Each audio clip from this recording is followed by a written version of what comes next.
Why do so many people fail at what they call a diet?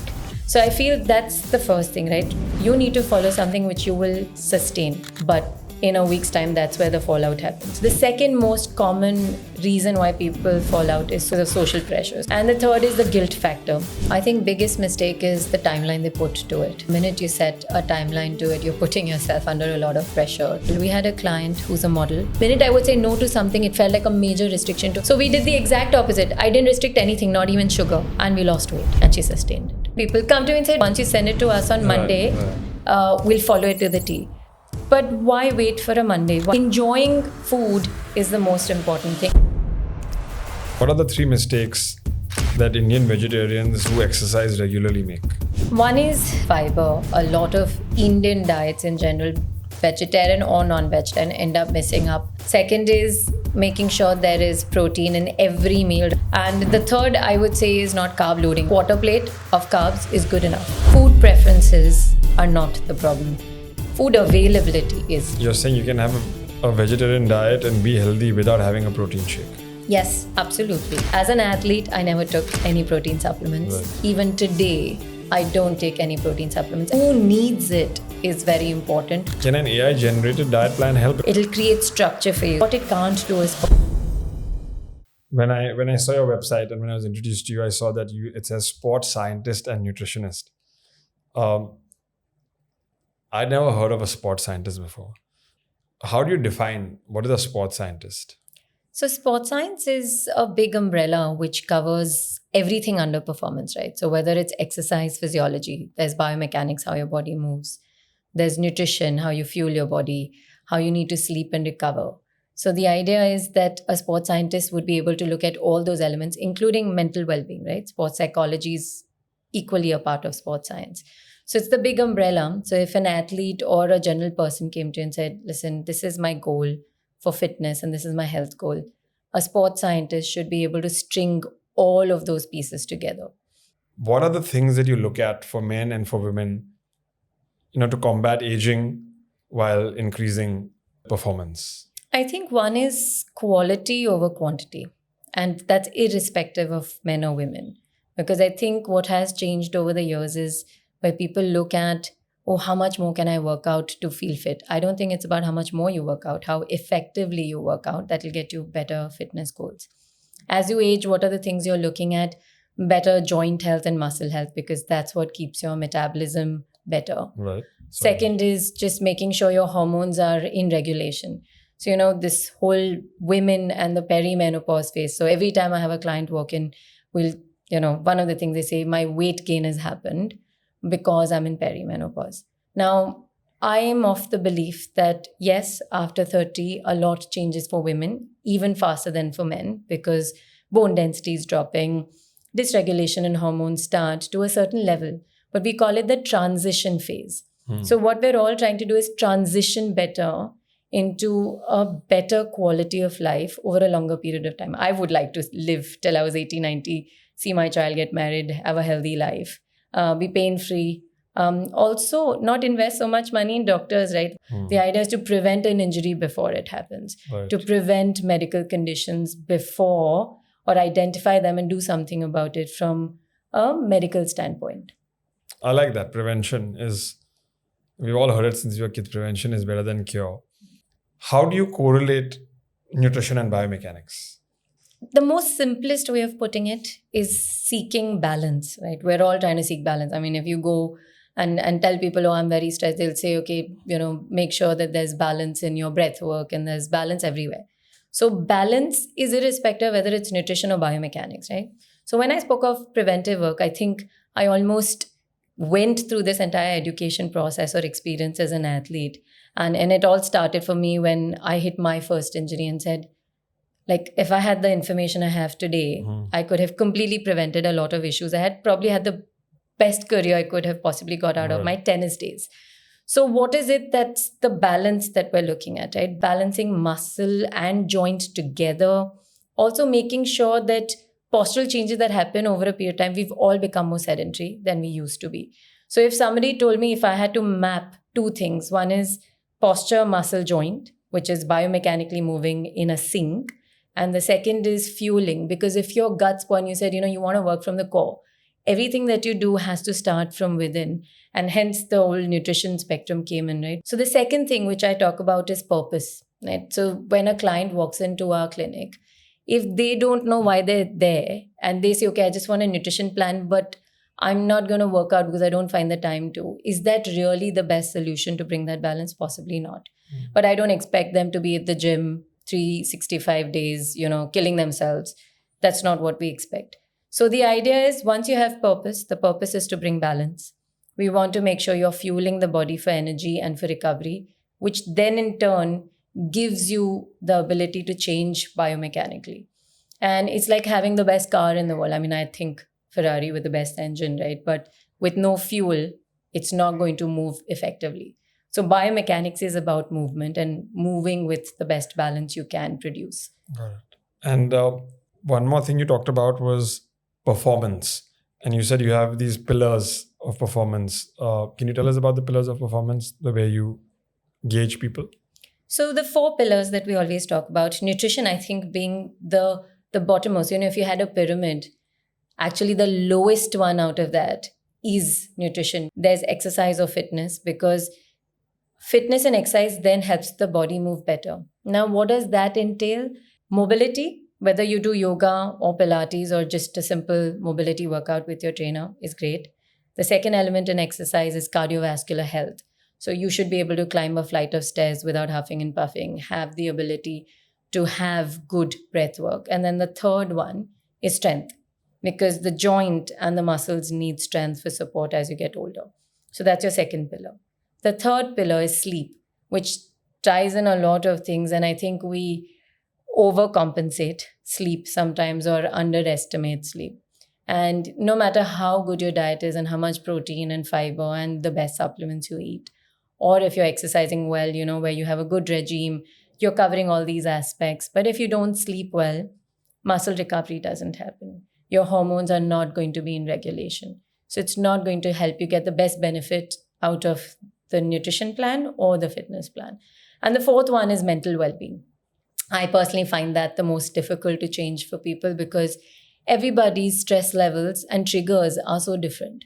And triggers are what we need to identify. So maybe someone like a Nadal, his trigger was to feel comfortable. Pain was comfortable for him. He could push himself. And he said the environment he lived in spoke of that. So every day he had to get better. Like his mentality was driven so much that he was so comfortable even with pain. So his main goal was to just train harder and be better each day, whatever that would have been, whether it translated into his tennis or not, right?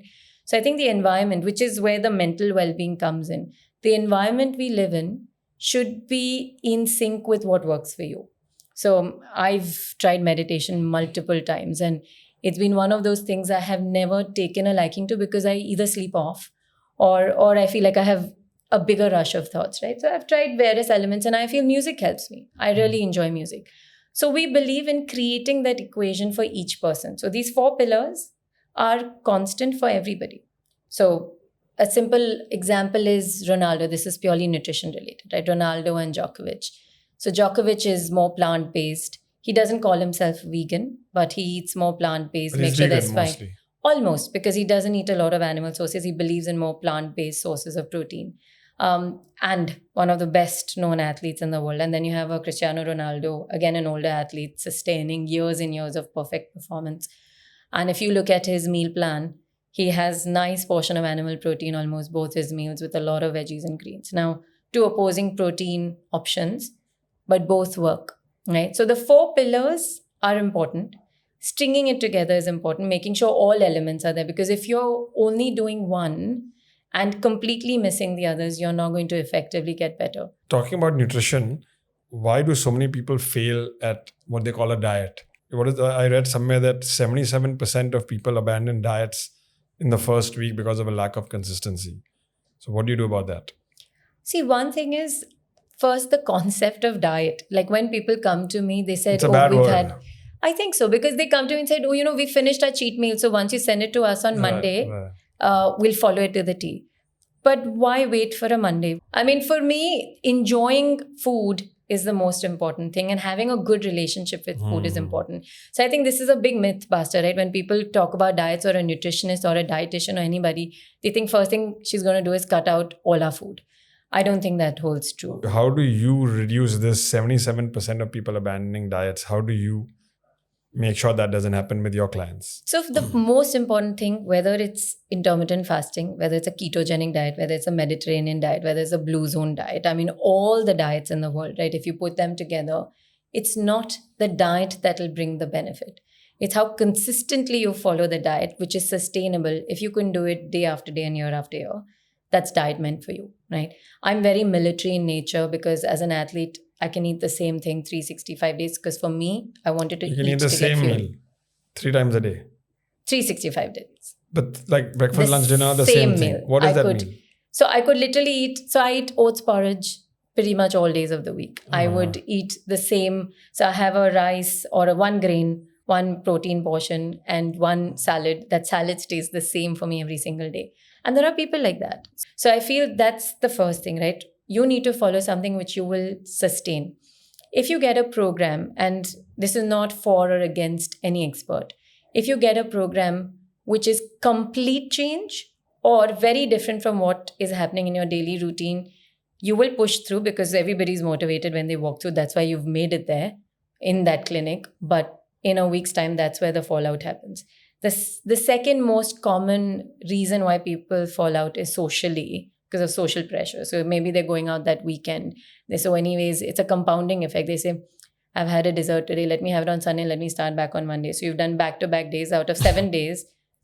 2 days, you've already gone and had more sugar or something you shouldn't have had, right? And the third is the guilt factor. So either you have people who would eat and then guilt over it, but say, okay, I'm just not meant to follow a diet plan. Let me just be. Or then you have people who start obsessing. We also have both ends of spectrum coming in now. So the most important thing is have a diet which you can follow long term, giving you the basic benefits. What are the early signs that the food somebody is eating is not working for their body before a serious health problem happens? One big hit is immunity. So if you're feeling fatigue constantly, chronic fatigue, which then ties back to, your immune function, the way your body's functioning, that's your first go-to. The other second thing that you often see is brain fog or not being able to focus, right? And we see that often in people now because of just high stressful environments that people work in or live in. And the third, and I think the most common, is how your body responds, recovers. So, we call it the 3 R's. So repair, which is the immunity, recover, which is how your body recovers from a day's routine into the next day. And the third is refueling. So if you're not being able to have good gut function, bloating, you're not passing motions properly, you feel discomfort all the time, you're belching, you don't feel good energy-wise, then it's so the 3 R's: refuel, repair, and recover. Anything missing, you need to readjust. You said some people obsess about diets also, and everybody knows people like that, or guilt trip themselves. So when does trying to be healthy begin to damage your health or your peace of mind? I think first thing is calorie counting, right? We have so many people who come to us and say, can you give us the breakup of the macros and how much we're eating, which is great information to have. Awareness is what we want to have. We don't want to obsess over numbers. Can an AI-generated diet plan help? Because everybody uses AI nowadays to make a nice plan, puts in their blood reports. Yeah. It can't replace you. Yeah, which is what I believe, and I'm hoping most people understand why, right? I think the most important question is can AI generate a nutrition plan? Yes, you can feed in your data, put in your bloods. It'll create structure for you. So I think using it as a support is not bad at all. So, if you throw in your food and say, can you create a weekly plan for me? And it will throw out that food. But whether it's working for you, because what it can't do is personalization, right? Now, if you came to me and asked me, personalize my supplements and my food as per what's made at home, and this is what's cooked at home, this is what I like, food preferences. Yes, you can put in that data too, but it won't evolve it because AI is as good as its inputs that you give, right? You're vegetarian, you're an ex-pro tennis athlete. Virat Kohli, Abhinav, Bindra, and Djokovic, some of the greatest athletes in India and in the world, are all vegetarian. Yeah. But yet people keep saying it's so hard to be vegetarian and be fit. What is that? I think tying back to that balance, right? Food preferences are not the problem. Food availability is. So if you are a vegetarian and you have the entire spectrum, so funnily, a slice of bread has 3 grams of protein as well. So I think when people are vegetarians, they say, oh, I'll eat all the dals, I'll eat all the pulses, I'll get my proteins in, or I'll eat dairy if you're vegetarian, lacto vegetarian, so not vegan. Dairy is a part that will give you some protein. The problem lies is when you're only calculating that. The most important thing as a vegetarian is to structure your meal plans better.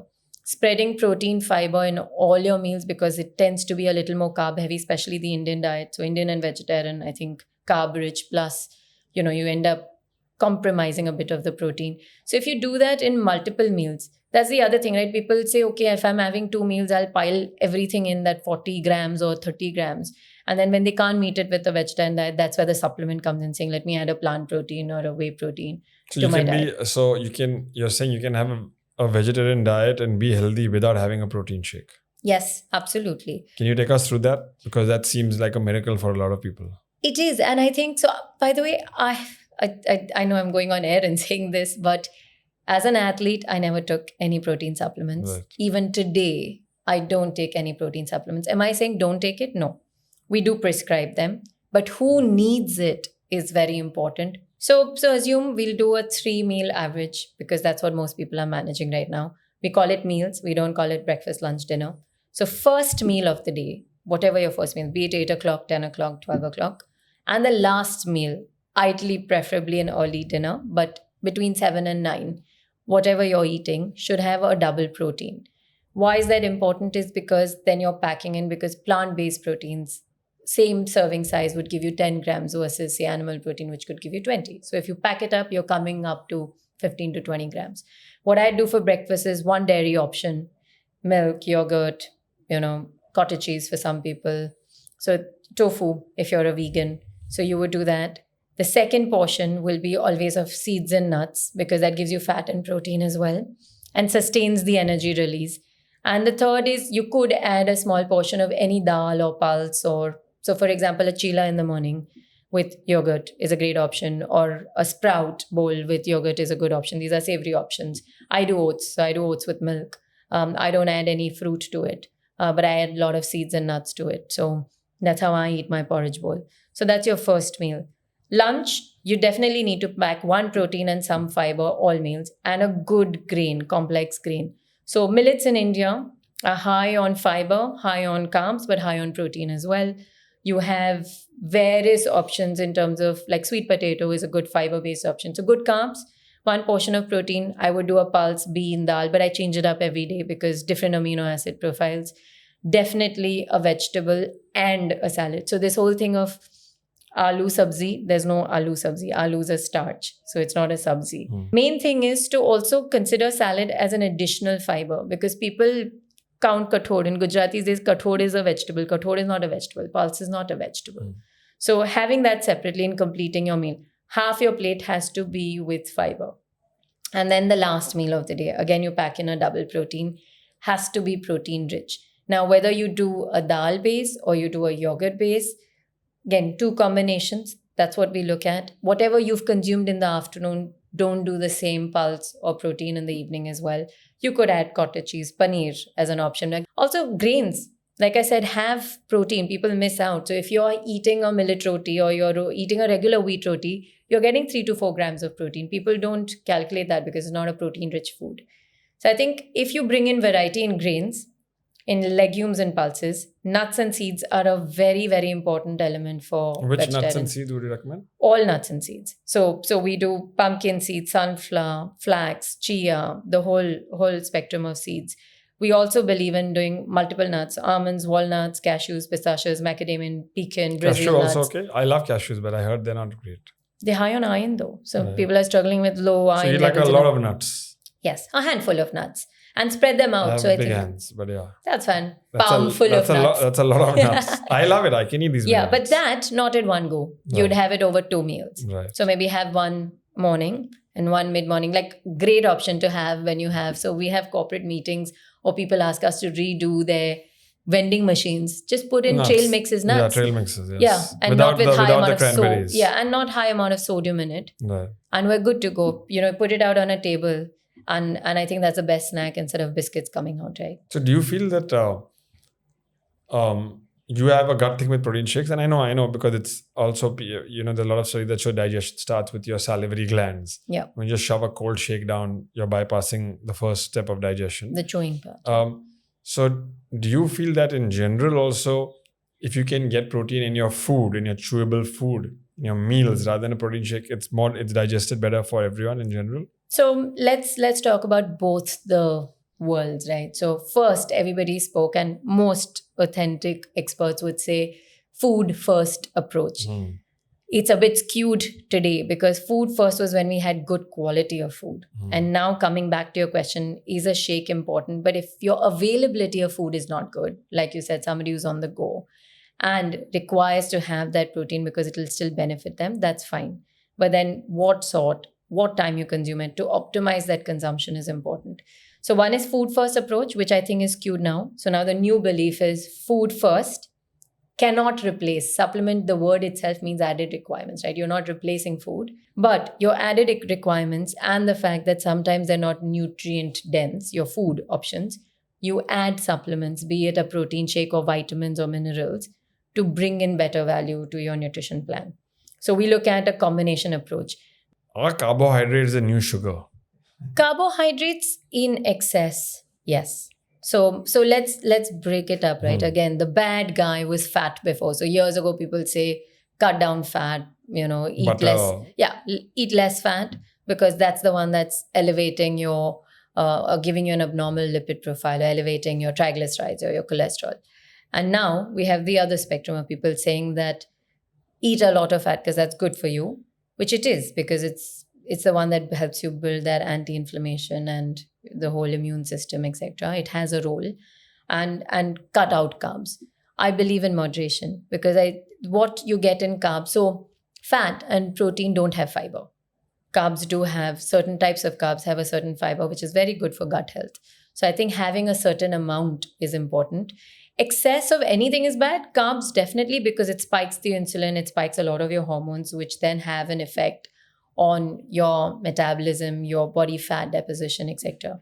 So yes, and it's the fastest releasing energy. So if you're eating too much and there's too much glucose in the system, it's going to have a downside to it. But is it bad? No, I think excess of it can be bad in the food choice. And when you consume it, I think timing in food is very important. So like I told you, I love eating rice. And I've, by the way, patched on the CGM, and you have so much on social media, right? On the Indian diet, where they've patched on a CGM and you have like plain rice, then you have dal rice, then you have salad dal rice. So it's the combination of meal that's more important to get the absorption as well as controlling and regulating your glucose response.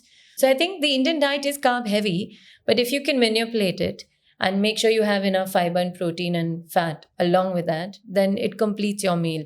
Like I think khichdi and ghee is a great combination. So, got it. Yeah. What do you think about gluten?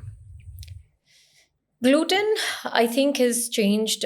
So first thing, wheat, the crop itself, we get, modified crops now, which is where some of the all our problem wheat is modified. Majority that we get because the production is so much faster, right? So the gliadin gluten content is different, which is one of the reasons people have this issue. But I also think one size can't fit all. So just because somebody said that gluten was more inflammatory or they had intolerance to it and they felt better without it, people are going off it completely. The second spectrum is doing too much of it. So if you do, like we have some people we see eat chapatis morning, evening, night, which is made of wheat. Now that's an overload of gluten in the 7 days that you're consuming 3 meals a day, right? So the idea is to do modification, but go to an expert if you feel that gluten is causing. So there are ways of checking it. Gluten sensitivity, gluten intolerance is something that you can manage with low amounts of gluten intake, right? And like how do you really know if you have a issue with gluten and how much issue you have with gluten? I think a lot of people have that. A lot of people stop it and they say feel better and all. There's a lot of anecdotal evidence. And everybody's heard those stories that I stopped eating gluten and my life changed, I stopped eating dairy and my life changed. But that's very anecdotal. It's like, stop it for 1 month. Correct. And what about the placebo effect? Because I think sometimes you just feel better when you've gone off So gluten. is there any real verified test to know that, okay, gluten is not good for me? So first thing is to do testing, right? So if you are somebody who's had gut issues all the time and you've not done anything about it, because the most common allergens or intolerances are gluten, dairy, nuts and seeds, and poultry and fish. Caffeine as well, actually, a big part of the intolerance part. So if you've gone and done testing, and there's blood testing is there, there's microbiome test, there's genetic saliva swab test, there's skin prick test. There are different methods that people use where they hold the food and see how your body is responding to it. I mean, there are various tests. I think the most important thing is to identify whether it's working for you, but give it time. So even if it's come up in your blood reports, and you feel okay after consuming it and reintroducing it, it's fine to have it in moderation. I anyways believe in moderation, whether it's, like I said, gluten or no gluten. If you're gluten sensitive, like Djokovic found a dramatic difference, but his purpose was different, right? He needed to produce 5 hours of grueling tennis, which for that, he went off gluten completely because his intolerance also and sensitivity was a lot more. And then, you'll also have people who happily eat bread and pasta and are fine. So I think having a variety and moderating is better. If you have issues, then, go through a proper process to eliminate and see if it's actually helping you. Are all processed foods bad? Food, if it looks like the original food, we know it's not processed, right? So for example, processed also means the dairy that comes, your milk that comes in a bottle and it's getting packaged. There's some bit of process it'll go through. So for me, food in its original form is the cleanest. Then we move to anything which is, why do we say ultra processed and processed? So anything that is packaged, when you look at the ingredients, if it's natural ingredients, for example, if there's ginger in something or there's, potatoes in something, that's natural ingredients, but it's gone through a process. So it's already processed. Some of the nutrients will change. The third thing is when people look at the label, we have a lot of snack out there, and people have got smart with advertising and packaging. So you'll have big letters of no palm oil in this snack, right? Because people know now palm oil is bad. So they were looking at oil, they were looking at the ingredients. Hidden sugars means the processed food is bad. Second is, so any of these artificial sweeteners, any color additives means it's processed over and above the natural processing. Second is if it has any additional oils like seed oils, etc., in large quantities. So now people got smart. They said no palm oil. The third is sodium, because to preserve, you need high oil and high sodium. So if the sodium of that food is high, it's bad for our health because, again, people talk about being puffy or water retention or bloating. A lot of it comes from those packaged foods then. And the minute there's a shelf life beyond 3 days, there's some amount of processing it has gone through. So anything fresh, refrigerated or out, shelf life is 3 days. How important, because eggs and milk or milk products are very important for a lot of people. How important is, how bad are the hormones and antibiotics that are there in eggs and milk, and how do you avoid that? Over a period of time, long consumption is going to affect your overall production of hormones, also affect that dysregulation we talk about. But so does it really make a difference for men and women, like hormones and milk and eggs? I think it's how much you consume. And that's the problem, right? That's where the problem lies. So I have a 3-year-old daughter. And if I had to make those choices, as a parent, as a vegetarian, and then the third is as a nutritionist. And I know a lot of co-parents parents who I am friends with, who don't give dairy because of hormonal health and say, the girls will hit puberty early or the kids will hit puberty early. But what guarantee you have that those hormones are not injected in the fruits you're eating and the vegetables you're eating and the modified grains you're eating, right? Really, fruits and vegetables have hormones also? As well, because they want to grow them faster. So a lot of it, apart from pesticides to save the produce, it is being injected. So the best thing you can do is moderate everything, right? Moderation of everything. So I don't expect you to give eggs every single day, twice a day, and 10 eggs a day, right? But if you moderate it, so say, which is why the variety. So even if you're a meat eater, if you're a non-vegetarian, why would you not eat plant protein options? Because that will give you a different variety of amino acids. With hedge your bets everywhere. Yes. Can you actually eat healthy while eating out or ordering from out? Absolutely. And I think nowadays when we depend so much on help or food and, just different cuisine, like I think my capacity Or to cook. Swiggy and Yeah, my Zomato. capacity to cook is not great. I don't think I'm the best cook. So, having a variety of food, I don't think I cook great Asian food, but I love it. And I would probably want to order from outside as well. But again, what I order. So, when I talk about a meal and when we build awareness or educate people of how you need to choose food.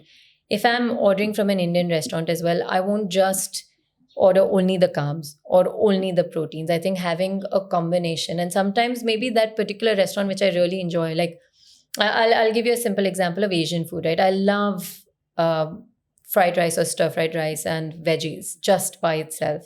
But then there's no protein that I would get from that. So either ordering a side portion of tofu, and if I don't like the tofu, I don't want to have tofu from outside, I can just throw in some bean sprouts which are sitting at home into those veggies, right? And a significant portion to complete it. So the idea is you can still order, but complete your meal. If I'm ordering a burger, and once in a while I do enjoy a nice burger with good bread and a bean patty, I'm vegetarian. And along with that, if you're gonna get a side portion of coleslaw, or steamed vegetables or whatever. yeah, just ask for better food swaps. So I think it's completing your meal. Pizzas are great, but when I go to an Italian restaurant, I always feel more bloated, not because of the gluten, but I'd first have a bruschetta or I'll have some bit of bread. I can't eat more than 2 slices then- of pizza. yeah. The last 20 years I've made it. Yeah, I'll always, if I go to an Italian, I'll always check the menu and see do they have protein. correct. Otherwise, I won't go to the Italian restaurant. Because I'll eat the protein, I'll have a slice of pizza, Yeah. and I'll get some vegetables in. Which is what you're doing, right? So what have you done? You've done a bit of carb, which you Yeah. enjoy. You've done the protein and you've done the fiber. That's the goal, no matter the cuisine, no matter where it is coming from, whether a restaurant or you're ordering in. When you step out, it's not being greedy. I eat the same quantity I eat at home when I eat out. You need to mix it up. Yeah, and that goes back to, that book which I spoke about, that French women don't get fat. It's about portion sizing. So you could savor something which is really rich in calories, but eat a smaller portion of it as well. Yeah. What is the biggest mistake people make when they decide they want to lose weight? I think biggest mistake is the timeline they put to it. And that's because the minute you set a timeline to it, you're putting yourself under a lot of pressure to perform. And everybody's body type is different. So some people will respond. So when we do body composition testing to identify people's metabolic rate, genetically, what they're predisposed to, blood works that they do, I think doing it correctly is important, not just doing it because they've set a timeline saying, okay, in 2 months, I want to look a certain way because I have my birthday coming up or an event coming up. It has to be a lifestyle change that you're looking at, which then sustains long term. Because imagine all the effort and money and everything you put into, and then it's gone. Yeah.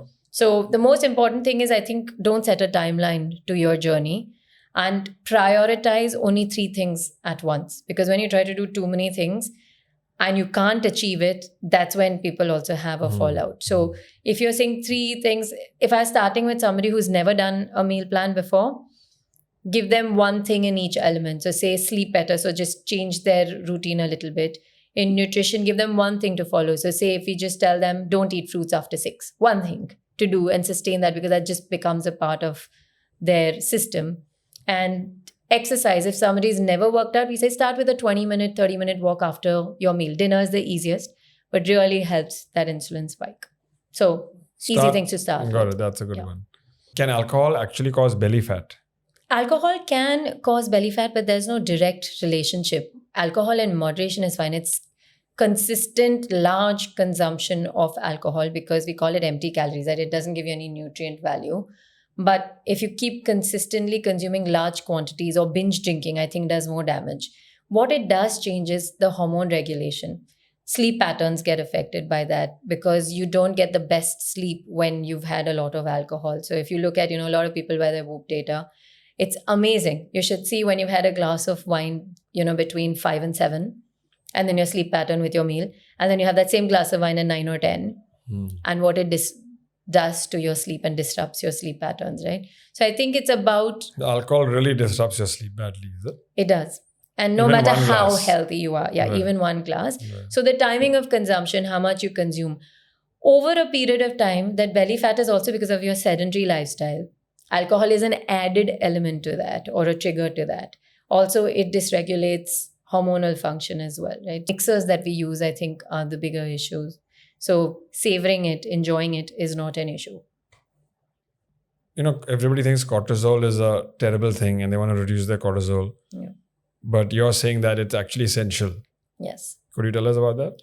I think the most common line, right, and especially with trainers saying, oh, belly fat, let's try to reduce your cortisol and the belly fat will go, because cortisol belly is a term people use. And cortisol is so important for the body awakening. Why are you fresh in the morning or you're able to focus or function or perform? Is the natural ability of the body to spike up your cortisol first thing in the morning. So your cortisol builds up as you wake up. That's called the awakening cycle. It allows it to stay up for a while because it's like firing up your Getting the systems. car running to get Yes, up out of firing bed up the systems. And then once that's running, it starts to taper as the day progresses.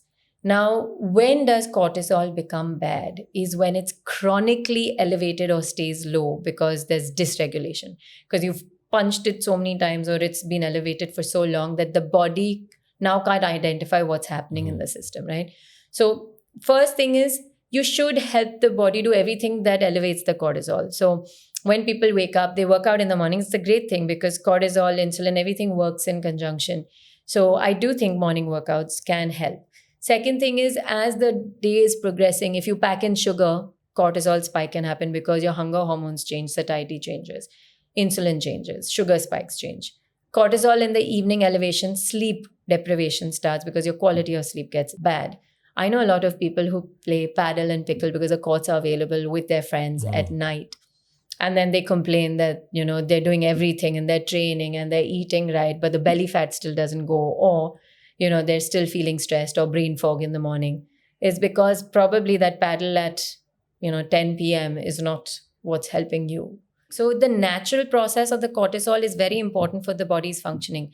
The problem lies when your triggers are so much that at night when you're supposed to pipe down, you're either spiking insulin, which is spiking the cortisol, or you're working out at nights, which is spiking your adrenaline, or you're seeing so much screen time, or you're stressing about work and doing work at night, which then spikes the cortisol levels. Is intermittent fasting superior to traditional calorie restriction for weight loss? Intermittent fasting doesn't necessarily work for everybody. So I think the baseline has to be better insulin control. Now, when people do intermittent fasting, we have people who overeat in those hours that they're supposed to eat, and some underfeed, and some effectively use that. So intermittent fasting is supposed to be in sync with your circadian rhythm of the body. So if you're eating late meals and doing the 8-hour window at night, it's not scientifically what intermittent fasting is. 10 to 6 or an 8 to 4 is what you're supposed to do intermittent fasting. So it may not work for everybody. People with poor gut function, sometimes people with insulin and sugar controls, they do get more benefit out of intermittent fasting, but it's not necessary for everybody. Got it. A lot of people nowadays are taking GLP-1 drugs, for weight loss. I'm sure some of your clients are taking as well. What is the training and nutrition package that you give someone who's on a GLP drug? So as an expert, my job is to make sure when they're on that medication to identify the dosage, the type, and how their body is responding to it, because only then I will be able to give them a more effective plan. What's the downside of the GLP-1, right? You could have muscle loss because you're altering the way your insulin response is. Or if you're underfeeding because it suppresses appetite. So if that's happening and you're undereating, underfueling, long-term health benefits are not going to sustain. So the 2-3 things that we do is, one is identify how their eating pattern is and adjust that to their dosage. Second is CGM monitors actually help us, specifically if the GLP-1 is given to somebody who's obese or diabetic, because we're able to identify how their body is responding to the foods. And the third is making sure that it's the balance, the balance that we spoke about is maintained, because weight loss is just the journey. It's a byproduct of taking GLP-1. It's not the purpose of taking it. So if you eat correctly, right, and if you string it together properly with an expert, a doctor who's actually giving you the medication, and a health expert who's looking at your lifestyle factors, then you'll get the best benefit. Got it. Our gut, there's so many gut health tests now, Yeah, biome tests and all that stuff. I've heard so many mixed things. So are they worth it or are they not? So microbiome tests, I really believe any biohack that we're looking at now as experts, right? Whether it's wearable data, whether it's blood testing, whether it's stool or microbiome testing, what will you do with that data if you don't have actionable outcomes from it, right? So if you're spending money on a microbiome test, you need to know what it's going to give you in terms of information. So if it tells you there's a certain probiotic strain that's important, it's true. Because now everybody's eating probiotics because they say it's good for the gut. But you need to know what strain is good for your gut and how do you need to But do consume these it. tests, like I know there's one test where they send your poop to America, Correct. which is apparently the best one available in India. My main question is that does it identify the things correctly, or is it a very small snapshot in a complex system? I think it's a snapshot in the complex system, but it's an important snapshot because the gut is the innermost part of your functioning, right? So if you're not getting any absorption, but does everybody wake up for the data and do a microbiome test? Because we have people with no gut related issues also doing the testing. We don't necessarily need to, right? If you're functioning fine, it's like too much information is bad. But if you're not being able to feel better and you're sleeping well and you're trying everything from a nutrition plan, yes, then that additional data is helpful. But helpful if you can put it to actionable outcome. So, for example, if you know the probiotic strain that's good for you and you add those probiotics to your diet plan, you will benefit from that. The accuracy is higher than a basic blood test that you would do. A stool test will give you more data on your microbiome. Do you think everyone should be taking probiotics? No. I think taking probiotics over a period of time, food also gives you probiotics. Good fiber can give you pre and probiotics. Also doing it in spurts. So I think supplementation in general is requirement based, and doing it in terms of cyclical is better. All supplements, not just one. You believe in cycling the supplement? Yes. So like if you're taking this is a good question. You're taking, like I take Garden of Life. Yeah. I find them very good. Whole food multivitamins. I Yeah. take 4 capsules a day. I mix Yeah. it with water. I can't have 4 capsules too much. Yeah.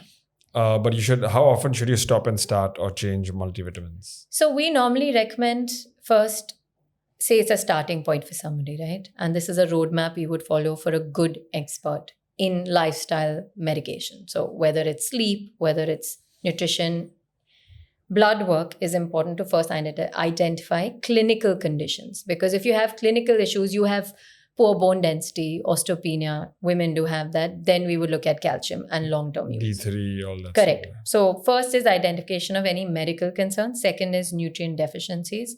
And third is your fitness or health goal that you're trying to reach, because your lifestyle factors will be around that. Based on that should be your supplementation profile. Now, I know you're popping in a multivitamin, but if you're somebody who's eating healthy, I would only add it for you, say, when you were traveling, because your meal patterns would go off. I would add it for you if you were to have a hectic month of work, right? Because you would need that added boost. If you're already on an individual supplement, say like a zinc or a magnesium or multivitamins, have low nutrients versus something which is individual. So I rather give you singular supplements to give you better benefit. When a woman comes to you with persistent fatigue, what would you investigate before simply saying it's stress or it's hormones?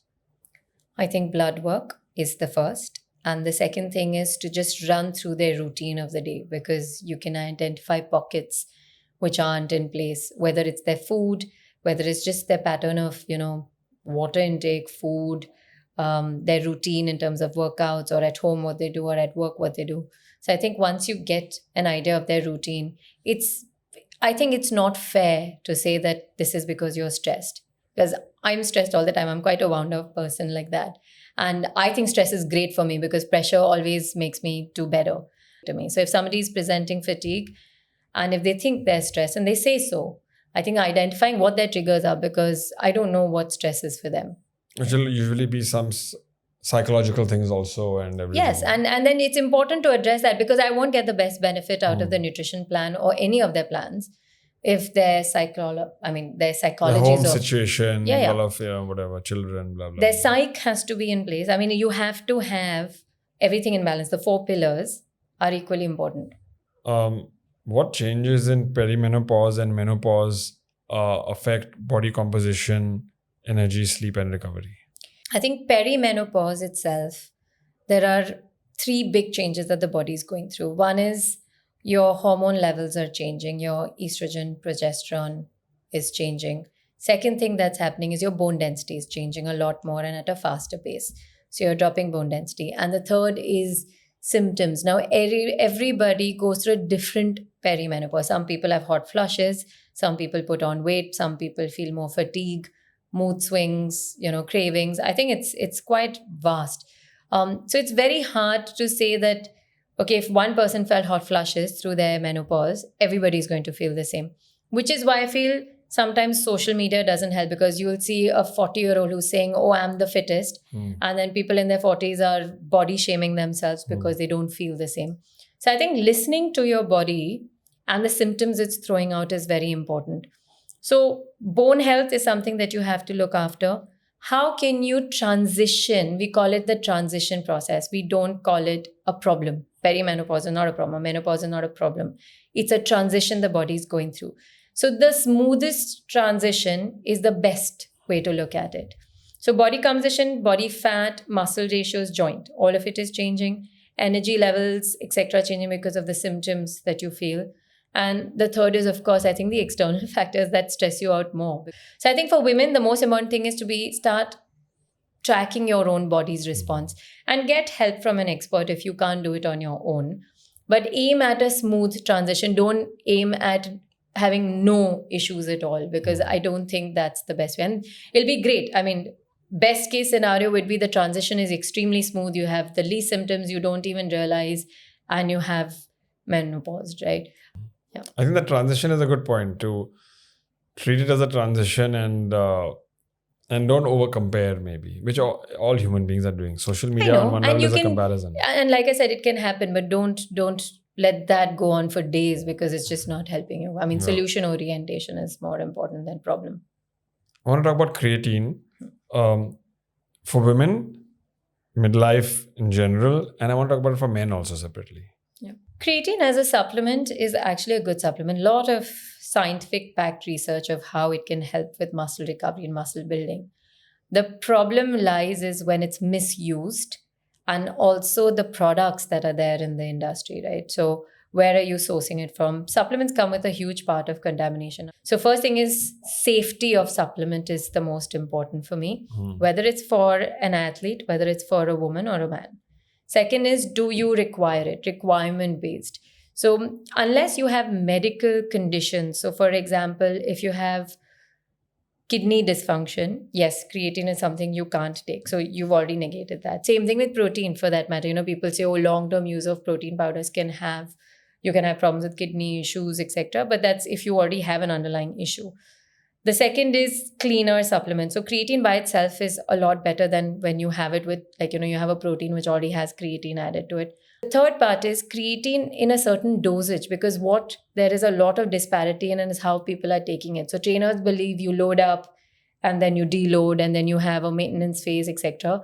Based on research, both give you the same creatine uptake. So what are you supposed to do? A 5 gram, 30 days gives you the same response.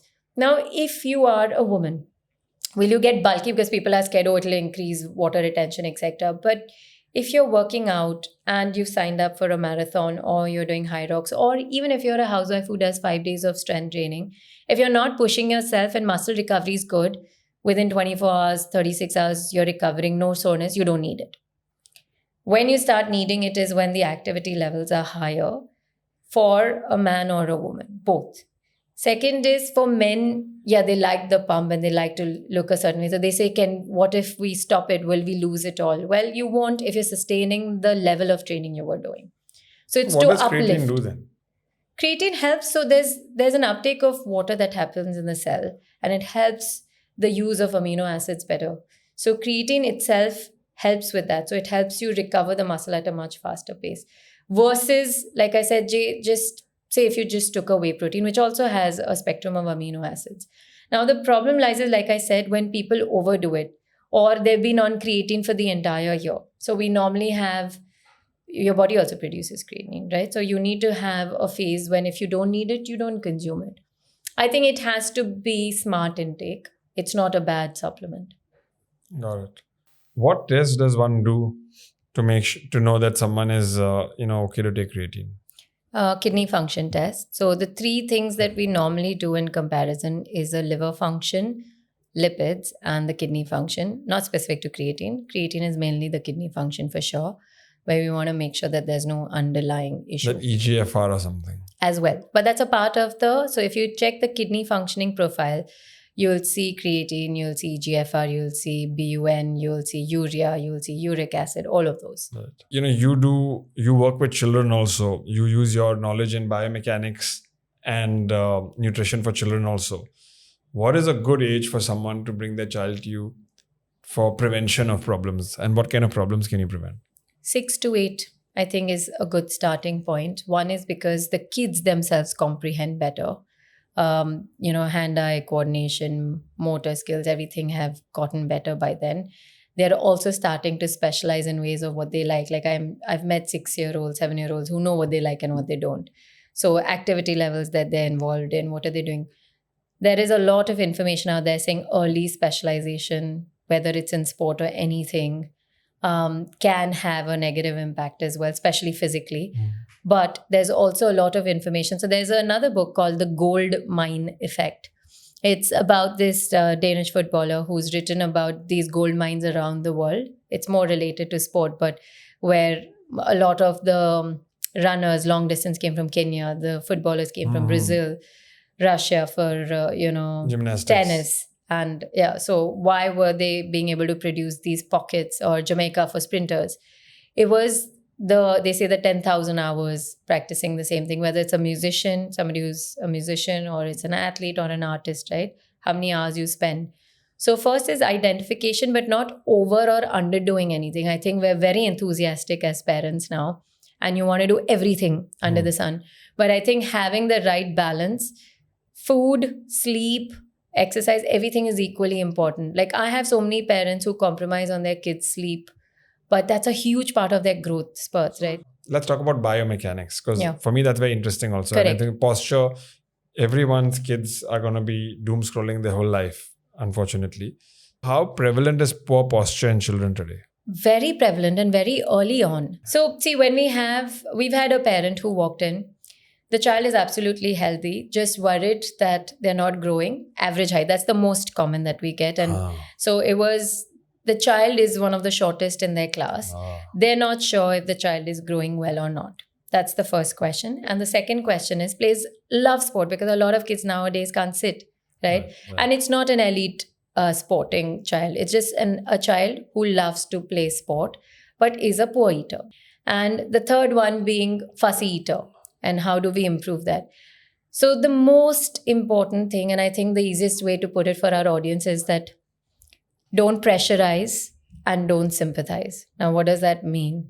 You want to feed somebody, you force feed, they're going to have an aversion to, their respect for food changes, their ability to understand why food is important, respect for food changes, and also their relationship with food changes. The second thing is you empathize.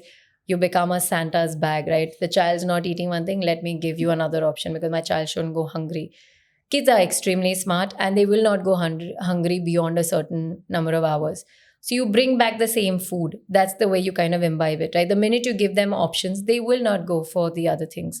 So the prevention that we talk about in building healthy habits, resilient habits, is that immunity starts from eating consistently, doing activities consistently. I have a lot of parents who change activities every 6 months, new class every 6 months. So first thing is to identify when the child was born, where they were on that BMI chart. Right now, if your child is a 50 percentile child with weight and height, you can't expect them to be an 80%. Kids are hitting puberty at different age groups. There are girls who are hitting puberty even at 8, and there are girls who are hitting puberty at 13. So there will be disparities. So first, stop comparing your child. Second is, are they falling off the weight and height chart from where they started off? Yes, then that's a concern and we need to look at that. Then age group wise, so say if we take 6 to 10 years, which is all pre-puberty for most kids, 8 centimeters of height per year is the average. Your child is not going to grow consistently every month. So mapping that, so saying 8 centimeters per year is the average for an Indian child to grow. So we need to make sure that that's happening. Now, if they're not growing well, are there foods that help you grow better directly, or are there supplements that can help your child grow better? No, it's an amalgamation of everything. Eating, and the most underrated one for kids is sleep, because I think parents know sleep is everybody knows sleep is important. So how important is sleep for a child's height? Very important. And they think it's only the hours. So the child is still sleeping at 11 and waking up the next day at 9 and getting that 10, 11 hours of sleep. But it's not mapping as per when your cortisol levels, your insulin, everything is changing, right? And the child's body is growing the most. All your growth and repair happens at night. So if you're catching up afternoon naps, that's called rest.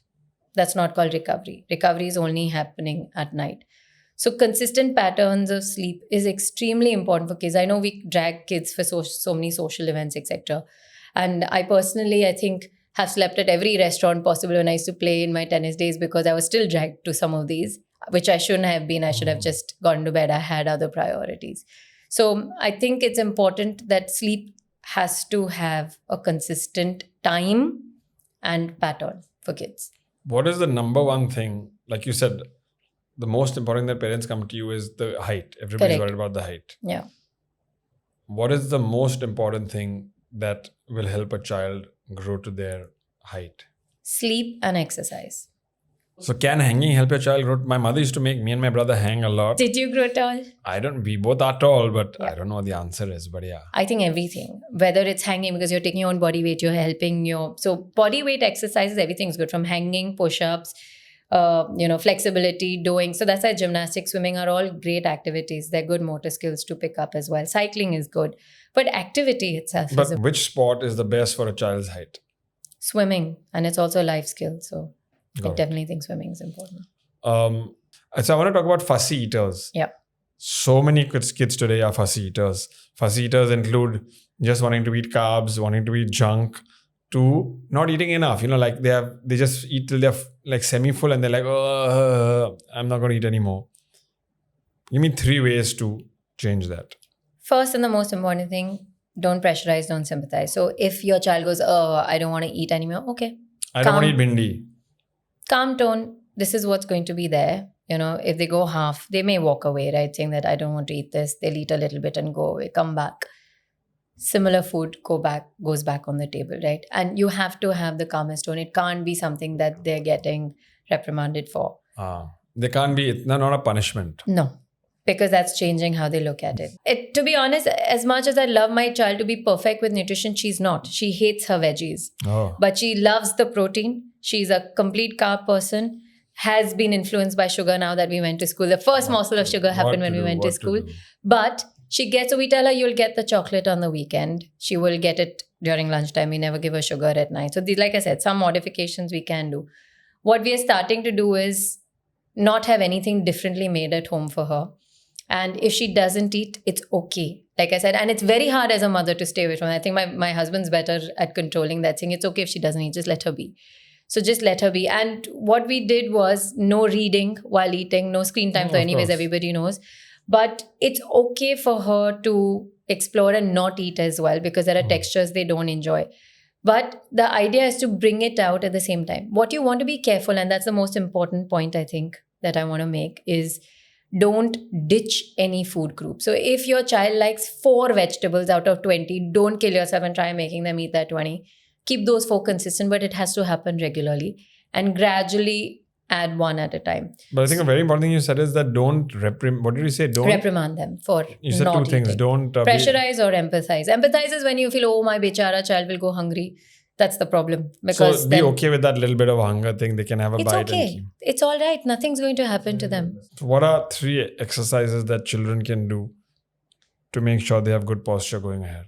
I think one thing is, a lot of our activities in general, everyday activities, are very anterior driven, front muscle driven. Right? Leaning forward, picking up things, playing any sport. Again, that's all front.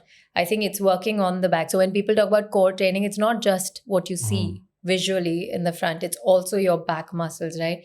So working on your postures, working on making sure your back muscles are always working, which is why swimming is a great activity. It works on both the sides. as So well. three simple things parents can do with their children, or movement every 20 minutes. So not sitting in the same posture. That itself helps. Doing a lot of single leg activities as well. So like I told you, whether it's football or, cone touching and both elements, because predominant hand will do more otherwise. So that's trying to keep the balance going. And the third is in making sure they're doing back based exercises. So glutes are also the back part, right? Your hamstrings are the back part. So your predominant muscles otherwise take in the front, right? Yeah, take the load. Got it. What are the three mistakes that Indian vegetarians who exercise regularly make? One is, I think the obvious answer people would say would protein, but I actually also think fiber. A lot of Indian diets in general, vegetarian or non-vegetarian, end up messing up the fiber because they think even pulse is a vegetable, Right. starches are vegetables. So I think fiber has to be a part of every Indian diet, and vegetarian even more so. Second is making sure there is protein in every meal rather than just two big meals. So splitting up your protein portions is easier to digest. And the third, I would say, is not carb loading, like not too much carbs. So if your plate, quarter of it has to be carbs. So you can't do rice and roti because that's half the plate. So quarter plate of carbs is good enough. Everybody talks about longevity now. And you look at biomechanics and nutrition. So how does that fit in? See, longevity, the word for me, and whether you break it down scientifically or not, is long-term good quality sustenance of my performance. Now, whether that performance is at office or that performance is fitness performance or my brain function and being away from any medical conditions. So for me, longevity has to be something that I can do over a period of time, which means no matter what I do, if it's an exercise routine or if it's food or if it's my biomechanics, it's something that I'm fixing long-term. I don't want short-term goals in that at all. The second thing that we're looking at is effective, because I could do the same thing 20,000 times consistently, but not do it the right way. So optimization of what I'm doing is what we're looking at. Like a simple example would be, I have a lot of people. So an anecdote for you, we have clients who come in and say, we have super greens, we have collagen, we have, for joint health, we do the D3 with the K2. We also have glucosamine, chondroitin, everything, packed in everything, possibly for joint health. But a simple thing like strength training is not happening because weight-bearing activities are the best for joint health, right? So they may be doing the right thing in terms of supplementation and food, but are not giving enough emphasis on strength training. Or the other way around. We also have people who say that we're very healthy and we don't add anything, but half teaspoon of sugar in your tea every single day, the compounding effect, right, we're talking about is 30 grams of sugar that's happening over the month will still have an impact to the inflammation, not even body weight or calories, to the inflammation the body is going through. So whatever we do, sustainable and in optimal methods. So the correct timings, the best choices of exercises, not overdoing or underdoing. I think as an athlete, the biggest challenge I have is holding back. I want to do everything. But you can't pack in everything. You have to be smart based on my age now, what my ability is than what it used to be 20 years ago has changed. So I have to adapt. And I think if you adapt and optimize, you'll get the longevity equation properly. Right. How much should one spend on supplements? I don't think it's the price, right? Because I think people who are taking supplements know that it's going to come with a certain price tag. I think what's important is what's clean, third-party tested. It could be an Indian manufactured supplement and still be good as long as it's verified for any metal toxicity, simple ingredients, as well as third-party verification. So when I work with athletes, that's a huge part of what we do, right? We look at clean products which are dope tested because that's an important part of our journey with an athlete, which means it's the cleanest form and the strongest ingredient form because you want to have the highest absorption and the strength is high. So sticking to that is more important rather than the price Where do tag. you get the third-party testing data? There are various professional bodies across the globe that do that for sport specifically, right? Which means there will be no steroid base to it, etc. Because claims, it's so unfortunate that there are so many protein supplements properly packaged, have gone through certain verification, but you'll always have contaminants you find, which is why with the athletes, we're even more careful. So how does a normal person check? You can check. So the label itself, there are professional bodies. So let me give you an example of one, right? So we follow something called the Informed Sport. It's a UK professional body that certifies supplements for use in sport. Doesn't mean that WADA, which is our World Anti-Doping Agency, says, no, you can have supplements, because it still has to be done the right way. It's still at your own risk. But what we're doing is we're being smarter and mitigating all the possible problems that it may have. I think it's not a budget-related issue. It's why you're putting into the body what you don't need. So the best example I can give you is we actually have a world number one in sport who takes zero supplements. Zero. And by that, I mean zero. I can't. Oh, you can't say, okay, got it. Yeah. Sure, no. Yeah. And we have the same sport, another athlete who's been former world number one takes 5 or 6 supplements. But they both work effectively. So I'm not saying don't take supplements, because some people genuinely need it and they will benefit from that.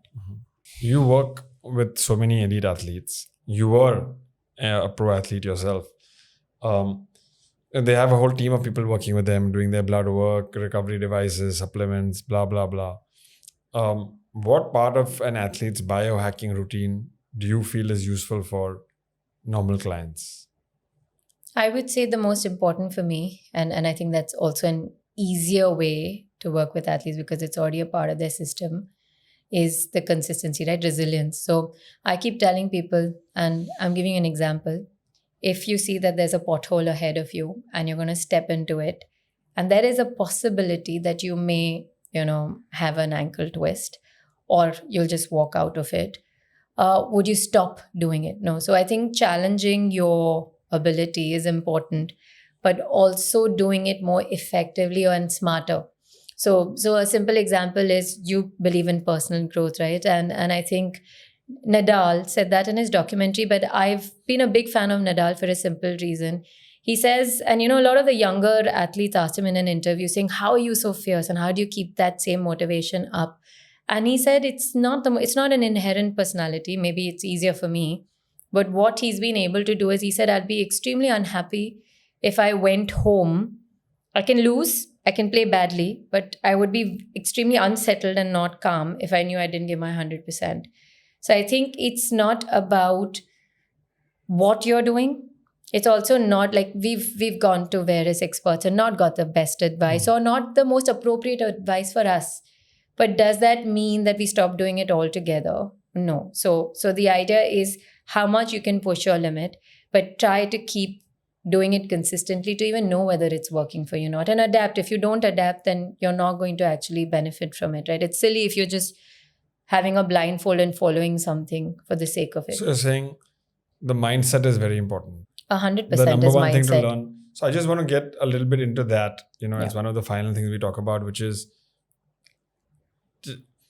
a lot of people look at elite athletes and look at, what are they training and what are they doing. But like you said, it's not what are they doing as much as what are they doing in their mind to keep that consistency happening and to motivate themselves and pushing through all the inertia. That's what you're saying is the core of the whole thing. Rafael Nadal is famous for arranging his bottles and repeating the same rituals before every match. Yeah. What can we learn from that? It's called the zone in sport, right? So it's tuning your head and saying that I'm ready to play a match. And what that does is people can call it superstition or a routine, but he's preparing because he's already there now mentally, saying that I'm in a match and I have to be at that certain intensity. I'll give you a better example when we say that for kids and night routines, right? And it's not identical routines. Yes, you will brush your kids' teeth and they'll have a wash and they'll change their clothes. But keep the clothes consistent. It's such a big impact in your head and your mind. If you slept in the t-shirt that you're wearing today, you'd feel the same even at work. So there is a reason why we dress. It's just the environment. Keep the clothes the same at the night clothes. The same, but you would never wear them in the daytime. So I had a pile of clothes and, there's a lot of things written in what athletes do where it comes to this zone effect, right? Zoning in is equally important as zoning out. So we're talking about zoning in right now. So when you're getting to work and you prefer a certain color and you prefer a certain type of wearable, that's fine. But you cannot sleep in the same clothes at night because your body's getting confused.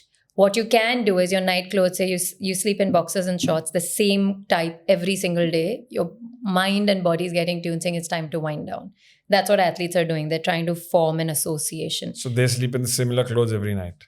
They would. And that's only one part of the routine. You pack your bags the same way, same temperature in terms of what you sleep. It's trying to mimic the same. You want to mimic your best performance, right? Why would you not want to do that? How can you quickly mimic that?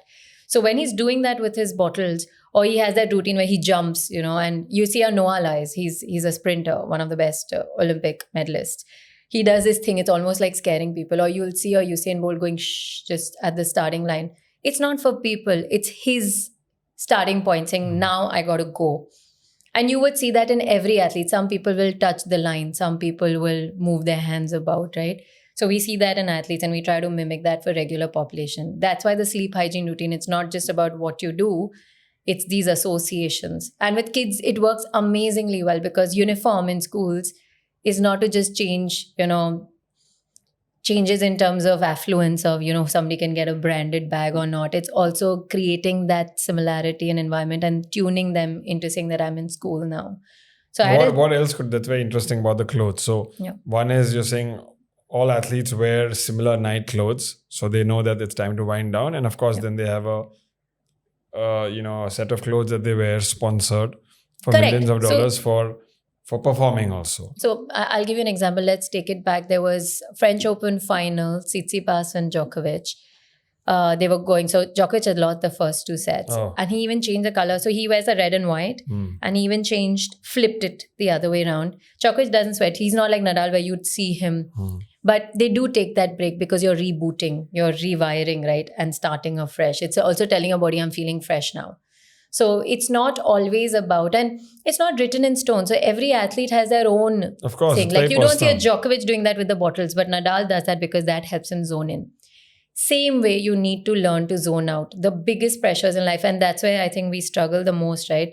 If you don't know how to zip up, so we call it in sport, and especially team sport, zip up the bag. All your emotions, highs, lows, imagine the football final that was going on and what was happening. That kind of emotion is very high running. How does an athlete recover from that? So the ability to zip that bag up, and yes, you can, think over it, but then look at it from a microscope or look at it from a, big element. It's different. So you can break it down and work on it, but you can't. So what do we do? How do we zip up the bag? We don't zip up the bag. That's why a lot of people are, you don't zip up the bag from work. You're taking so many thoughts back home. You don't zip up the bag from the issues you face at home. And you can do that. You have to learn. And I think athletes do that zone in, zone out very easily. So because what's a good way to zone out? How does a normal person... The sleep hygiene routine was the zone out. And for work, for everyday life, how do we zip up the bag? So for me, zipping up the bag is called a brain dump. My sister, the psychologist, gave me this advice, right? She said, all the thoughts you have, because I'm like a ticking bomb otherwise, and I like to do a lot of things. So I put it down on paper and literally talk myself, saying that I will not be able to address any of these tonight. Nothing I can do about it. I will address them in the morning. I will not forget because I put it down. These are the top priorities. I will look at it tomorrow. And it's gone. It's out of my system, right? And then I'm moving on to my routine, my chores, because it takes Do a brain dump every night. Yeah, but that's my way of doing it. Whatever helps you zip up the bag is the best way to change that mindset as well. And I think so much of your problem gets solved because this whole stress and cortisol and not sleeping, etc., goes away. Why do people watch, watch so many series at night? Because you're zoning out, right? You don't have those thoughts. That's what sport does. When you're playing, you can't think of anything else. So people think there's a lot of pressure when you're playing. The pressure is before and after, not when you're playing. Or in the middle when you start thinking. Correct. Which is why the ability to then zone back in is important. Another thing that we touched before was how Djokovic and so many athletes, most athletes, eat similar meals repeatedly, which, helps with, like, you do the same thing as well. It helps consistency in the body. But how can normal people do it without just making it really boring? You don't have to make things boring. And like I said, why not enjoy something that you'd like to? Like, people say, no, eat local only because you're in India and you just need to eat the Indian cuisine. No, I like to eat all of it because I like the influence of various world cuisines. So food doesn't have to be boring and it doesn't have to be restrictive. I'll give you another example. We had a client who's a model has fought weight-related issues for a very long time, fluctuations in body weight. And we started with our regular checks and, put them on a plan, had to look a certain way for an upcoming movie. And we got them to drop body weight. But her issues and her relationship with food never helped us sustain that weight loss. And I wasn't able to find the solution. And then I reached out to my sister. She does work with, not just clinical conditions, but eating disorders or any form of relationship with food. And the simplest question she asked, and I was there for the session, was, do you feel you're restricted? And she said yes, because her entire 20 years was so much of restriction so the minute I would say no to something, it felt like a major restriction to her, and then she would go all out, right? So we did the exact opposite. I didn't restrict anything, not even sugar. And we lost weight and she sustained it. So I think sometimes restricting is equally bad. That's that whole phase of where we say moderation is equally important. Don't restrict to a point where you're not getting the nutrients, you're not feeling good, nothing is happening, you're not enjoying food itself. So diet plans are great, but diet doesn't mean no food. Abhinav Bindra, competes in a sport where precision, concentration, and nervous system control matter much more than obvious, physical strength and exertion. What did working with him teach you about mental performance? I think the ability to stay calm. I mean, trust me, I play a sport which is so aggressive, right? Tennis, you're really giving it all out. So it's easier to channelize that energy. Imagine channelizing all that energy and thought into that precision. You'd be surprised how nutrition plays such an important role in a sport like chess or shooting. We work with a lot of shooters, and how it helps them with their accuracy and their ability to stay calm, because sugars change how your body functions. So hydration is the biggest downside of all of these sports, because people don't end up hydrating. So the easiest way, instead of feeding them, is hydrating and, fueling with liquids. Even caffeine has a big impact on a lot of these sports. So what do you mean a shooter doesn't hydrate enough?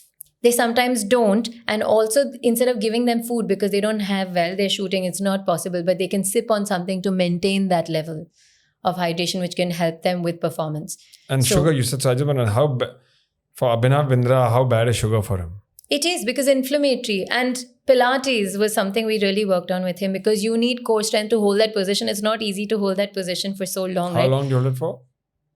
As while you're shooting, but when you're at the range, they're at the range for an hour. And imagine holding that equipment and the balance, the biomechanics we're talking about, because it's on one side. How heavy it's is the pretty gun? Heavy. And keeping that steady, one is heavy, but you think physically it doesn't require that.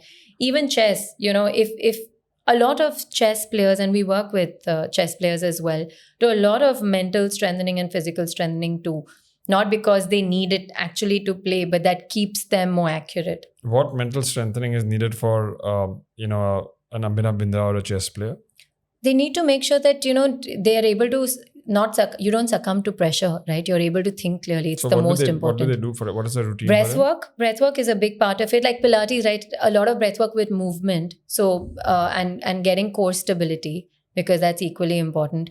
I do think a lot of them, and breathwork can be various kind, not just, it could be yoga, it could be meditation driven. Pilates is a big part of what a lot of these athletes do. So you'll even see a Cristiano Ronaldo doing Pilates to maintain. So it's like Tai Chi. It's slow strength, but very helpful in maintaining balance.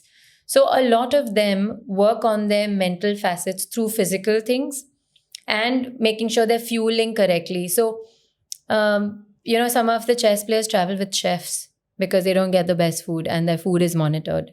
I mean, you wouldn't think of that, right? You wouldn't think that a chess player would travel with a chef.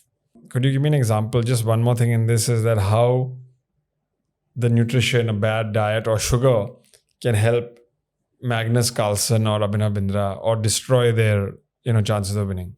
So what sugar does is, and I think it's a great example because a lot of the younger athletes, they mimic, right? So, when you were kids, they'd say, have a piece of chocolate, and it'll give you instant energy, right? When you're playing a match. Yes, it will, because in 15 minutes, you'll get the sugar spike, glucose spike. But then the crash that comes after is big. So you'll get the energy boost and then there'll be a big crash, and which is the worst thing you can do mentally also and physically also. So what we want is sustained release of energy, not a big in and out of energy. So hence sugar, that's what it's doing. So first thing is that. Second is when you're doing back-to-back events. So more of where you feel the crash. Also, the insulin and the glucagon is changing. Physically, if you're in a physical sport, that crash also then doesn't help you recover into the next day, because sport is not about performing well on day one. So what will happen to their minds when they're about to shoot or they're playing a movie? Brain fog is one of the things that people talk about, right? With fatigue, brain fog is not the best. So you don't have the sugar same will active- cause a brain fog basically when it crashes. It can, yeah. When should a normal person who wants to be fit and healthy come and see a sports scientist? So everybody can. And I'm not saying that because we want to increase the number of people who see us, but that's a genuine answer, right? Is why do you need to go to a sports scientist? The sports scientist is going to string what the trainer has given you as a program, whatever form of exercise you're doing, is going to also help you structure your personalized nutrition and supplementation and hydration. They'll also identify if there are any loopholes with your recovery, whether it's sleep related or stress related, and then create a plan of action which has all of these. Now, the biggest fight I had as an athlete when I was younger is my physiotherapist who was looking after my injuries was in one place in Mumbai. My psychologist was in the UK. I had my coach who was with me here in Bombay, but I was traveling 2 hours to get to my coach and then traveling back to do my strength and conditioning with my trainer. And it was great. But what I was getting was 4 different pieces from different people. I was doing all of them correctly to my best ability, but I wasn't getting the results because they didn't map it together.